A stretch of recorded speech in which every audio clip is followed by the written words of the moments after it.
Hello, everyone. Welcome back to another edition of Bragging About Cinema. Word on the street is there's another Marvel movie out there that's got fans and critics divided on, is this a good movie? Is this Marvel's first blunder? Well, I'm here to tell you, I think it's actually quite possibly the best Marvel movie of all time.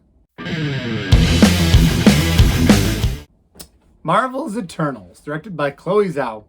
What is this even about?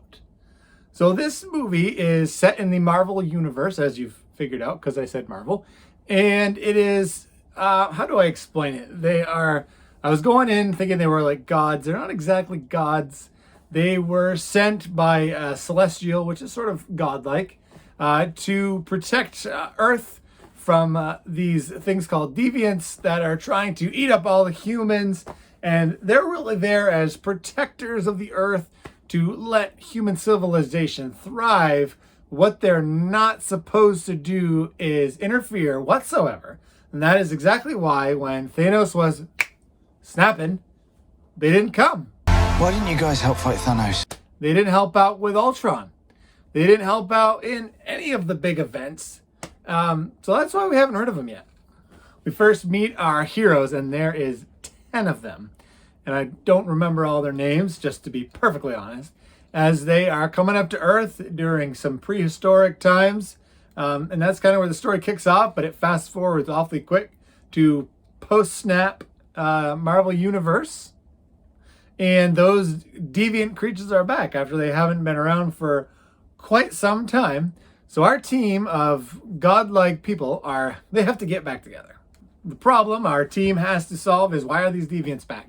They've got to figure it out. So the first act is really setting us up. We kind of get to know the characters a little bit, and then we figure out what's going to call them back to action. The second act, they are getting the team back together because they all kind of grew apart, as teams do. And the third act, all heck breaks loose. And I don't want to get into the third act too much because I don't want to spoil the movie for you if you're undecided because you saw a review from someone and they said it was not good, Marvel's first flop. I'm going to convince you that it's not Marvel's first flop. What I liked about the movie is it does not follow the cookie cutter Marvel plots we see in a lot of movies. And I don't want you to think I don't like Marvel movies. I actually love Marvel movies. But sometimes I feel like the plots are the same. Good guy versus a bad guy who's just a bad version of himself.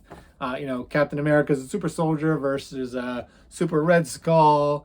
Or Iron Man faces his uncle, also in an iron suit.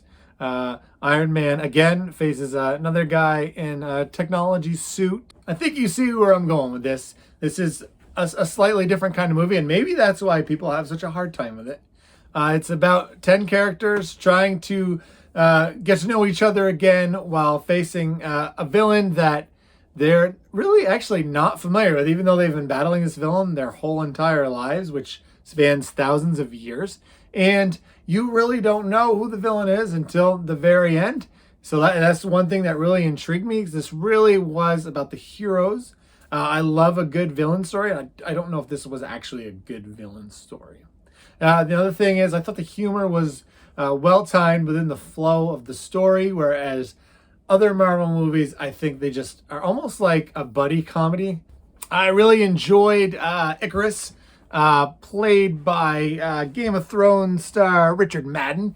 And he had a kind of almost a love triangle with Kit Harington, aka Jon Snow, and a character played by Gemma Chan called Cersei. That was a fun part of the movie. And that played a big role in how the whole movie progressed. Angelina Jolie has a character in this as well. I thought hers was actually the weakest character. She was just a really great fighter. She didn't have like super powers. She could fight anyone. She was kind of falling apart, and she would turn on them kind of like I've seen a comparison of Incredible Hulk. So she was that part of the team. They even made jokes about the Avengers. Going into this movie, I heard that the best parts were the 2 end credit scenes. They were pretty cool. If you are not a comic book person, you might not know who the characters are that are introduced. And in fact, the second scene, if you stay to watch that, make sure you listen to the voice. So I actually didn't find that was the best part, because I'm not familiar with Eternals, so the characters popped on screen and I was like, oh, who are they? Where I thought the movie might have had some criticism was it was a 2.5-hour movie. You're trying to cram 10 characters in, which is a lot. It's ambitious. And there's a series of flashbacks that tell bit parts of the story but don't really progress the overall narrative of what they're fighting currently.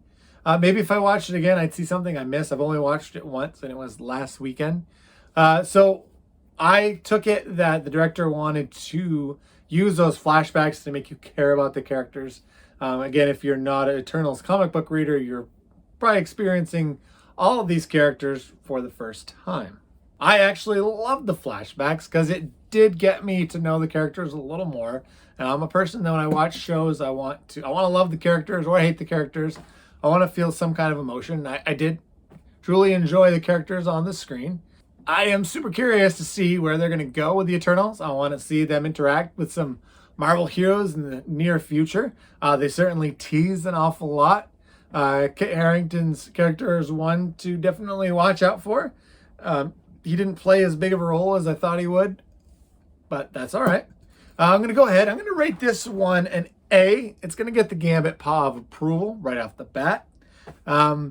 If you were one of the people that went to the movies and you just like, this wasn't for me, I didn't like it, I would love to hear why.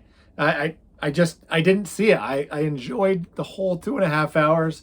It was the kind of movie where I could have watched more with these characters. I am looking forward to seeing more. At the end, it does say the Eternals will be back. Hopefully that's not a spoiler. But keep watching. I loved the twists and turns. There was a couple twists in the movie I didn't see, although to be fair, my wife did see them.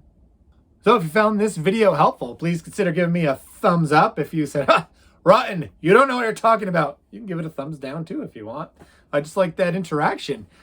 Please slide over and hit that subscribe button. And if you can't wait for my next video, consider hitting that little bell and the notification button too. I don't know if this is your first time watching my videos, so if it is, I'm going to let you know. If you watch my videos, you're going to find something to brag about.